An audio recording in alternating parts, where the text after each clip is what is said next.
Hi guys, এয়া আমাৰ নতুন ঘৰৰ প্ৰস্তুতি আৰম্ভ হৈ আছে আৰু সিদিনা দেউতাই লাই সূতাত চিমেণ্ট দিয়া দৃশ্য এয়া চাওক আপোনালোকে। আৰু নতুন ঘৰৰ লগতে নতুন ছোৱালীও আহি আছে। এয়া চাওক আমাৰ নতুন ছোৱালী, চৰি এনে কৈছোঁ দেই, মোৰ বা হয়।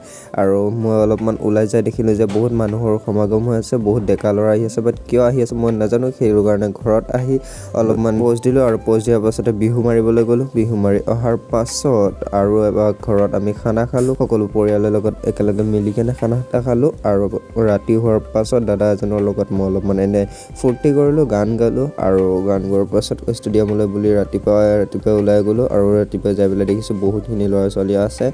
তাৰপাছতে আহি কেনে লগৰকেইটাৰ লগত অলপমান ওলাই গ'লোঁ। ওলাই যোৱাৰ পাছত মই এনেই থিয় হৈ থাকোঁতে দাদাই এনেই ভিডিঅ' কৰি দিলে, মই গমকে নাপালোঁ। তাৰপাছতে মোক দেখিছে কেনেকুৱা হৈ আছোঁ। তাৰপাছতে ৰঙা বেলিটো দেখিলোঁ, পাছফালে গ'লোঁ আৰু যাই কেনে ৰ'ব নোৱাৰে একেবাৰে শ্বাহৰুখ খান হৈ গ'লোঁ।